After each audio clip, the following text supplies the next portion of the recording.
Hey guys, Cod here again with a new video, Noob's Guide to Chasing Shadow, or CSL. One of the flares, it's a typical 3-dungeon boss. First things first, as with any dungeon, go ahead and use any and all buff you have available. I use scrolls, pets, and shouts typically. Anything else though, go ahead. Go ahead and head along the right side of the path and swing around this big tree coming up here. To avoid the first mob, you'll go ahead and follow the yellow path around the ridge to the corner. After you come across that turn there, you'll see straight ahead you got a mound and a rock. Go ahead and head straight for that. Jump up and over these.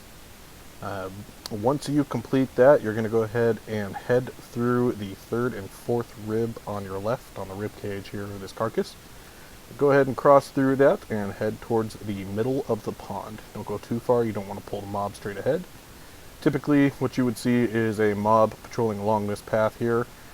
When you do, wait till they get to that white line there, and then go ahead and proceed forward, but can't see it here due to the lag of the recording of the video here. So once they pass, you're going to head for that dirt mound straight ahead of you. Kind of got the rib sticking out where the ranger just went. After that, head straight towards the back of the path here and engage that mob to the right there. Very easy mob, shouldn't take you long to kill at all. Once you kill that, go ahead and head up that little path and follow the ridge line to the left, the base of the mountain there. Sometimes somebody will pull the mob on the right if they're too close. Don't worry about that, just fight them where you stand. Don't panic and run off, you'll pull extra things. So. Otherwise, continue on between this tree root and this rock. You'll come to another rib cage. On either side of the rib cage to the right there, there'll be these little wetland creepers. Go ahead and pull both of them real quick, as it'll make things a lot easier moving forward. Once again, another mob to kill very quickly, as they do not do a lot of damage, and they are very easy to kill. So, after that, we move on to the first boss. This boss is Killer Crocky. Probably the easiest boss in the dungeon. Pretty much a stereotypical tank and spank. I like to go ahead and hold him right at the edge of the cave there, on the line of that mud, with his back to the DPS and the heals, which will be about half range, I'd say, out of melee range, but not too far back, of course, because this boss does like to move around. So he does toss out a couple debuffs as well. These are things you really don't have to worry about. The first one, of course, here, crippling, which is reducing your movement speed. Since you don't need to move, it doesn't really matter. After that, go ahead and proceed forward, tank and spank, hold your aggro. He'll keep doing the movement reduction there, but don't worry about that. He does have a couple other buffs, though. Once again, neither of which are too hardcore, but they are things to take note of. For instance, his Brutal Crush, which reduces your armor for a little bit. Not too long though, should be easy to fight through. Go ahead and continue through the fight. At about 50%, he will start another debuff, Toxic Bite, which if you don't do anything, will do a lot of damage. Since you're typically doing a lot of things anyway, don't gotta worry about that, pretty easy to get rid of that. So, otherwise, he will start changing targets. Shown here, he'll go ahead and target the second highest aggro typically, run off and bite them and come back to the tank. So healers, be aware of that, but he typically will always come back to the tank. If he doesn't, of course, it's the tank's fault. So at about 10% left, he will start casting a spell. This is in slow motion though, so don't take this at face value, but once this spell is completed, he will stun everybody in the group.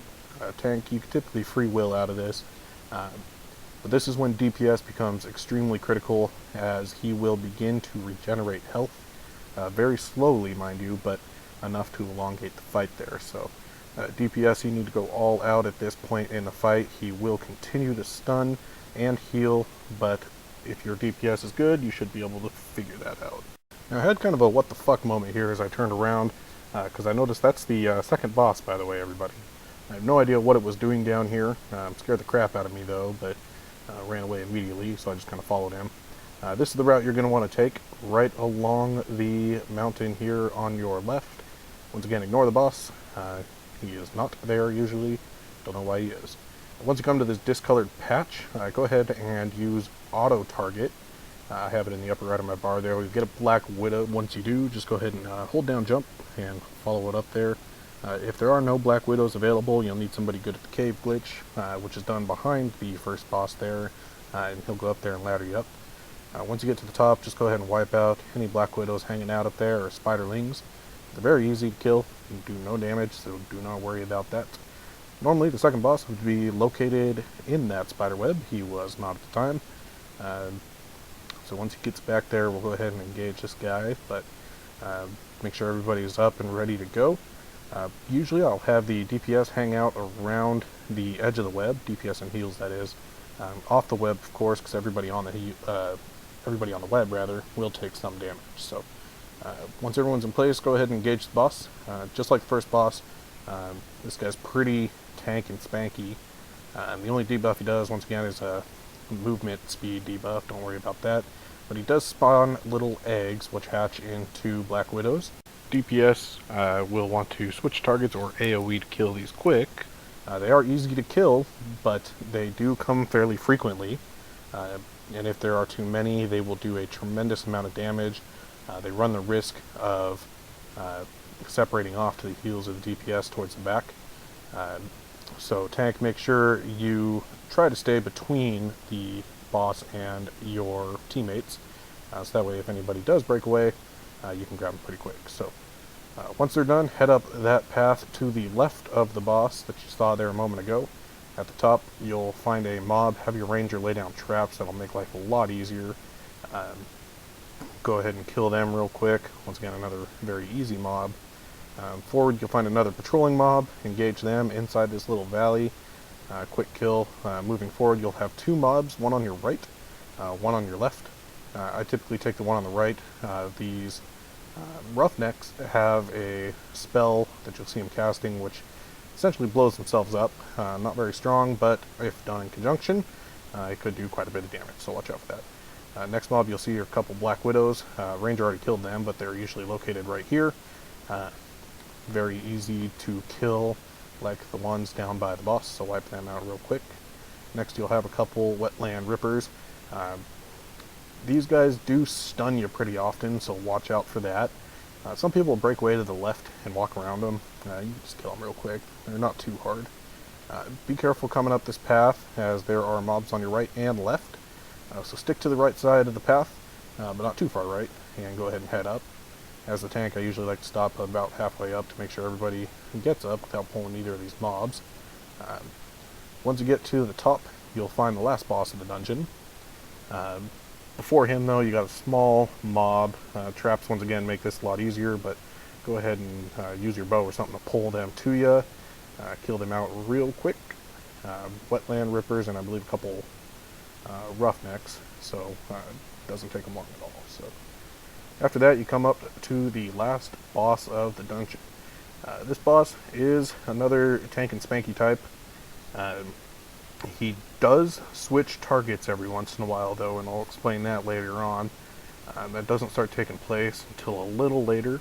But what he does is he breaks away from the tank and throws a sword at them, like this here in slow motion. So, does not do a whole lot of damage, but it does take about 25%, so healers need to stay on top of that.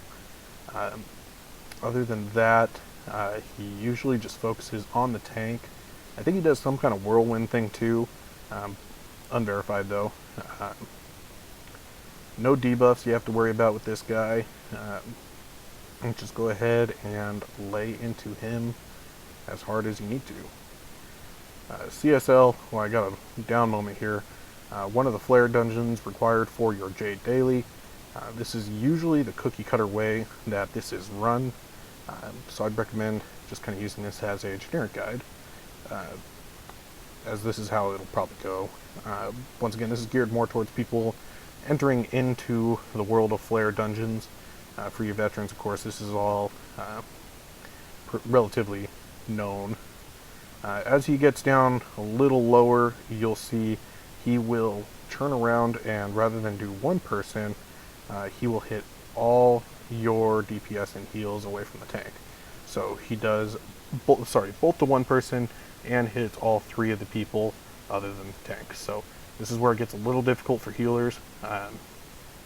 DPS wise though, it should not sway you at all. You should be able to continue on full force, and eventually when he is dead, you can enjoy the fact that you just beat CSL. So drop wise, you do get a couple T4 pieces through this dungeon, and of course as a flare dungeon, the chest does hold some valuable things from time to time, so make sure you check that out. Everyone usually races to it, so good luck on that. But fairly simple dungeon, exit towards the rear, and that's pretty much all there is to it. So hopefully you guys found this somewhat helpful. Moving forward, I'm hoping to release a BNL one here probably tomorrow. I'll go through BNL. I'll try to get through IDL. IDL is probably the hardest flare, but otherwise, keep an eye out. I appreciate the support I've gotten so far from the community, and thanks for stopping by.